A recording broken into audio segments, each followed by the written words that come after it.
when many of us think of the gestures of prayer, we may think of the pose with both hands crossed.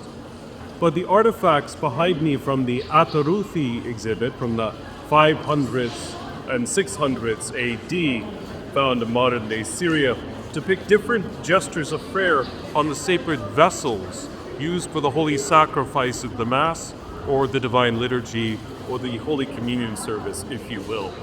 The most well-known form of a prayer posture, which we'll find on some of these artifacts, is called the Orans position. The Orans has arms spread wide in a gesture of praise and thanksgiving. You will hear this in the book of Psalms, or read this in the book of Psalms, when the sacred author says, I will lift up my arms to you, O Lord, as the evening sacrifice. This gesture is still found within the liturgy within High Church Episcopal, some Lutheran circles like my own, and certainly within Catholic ones.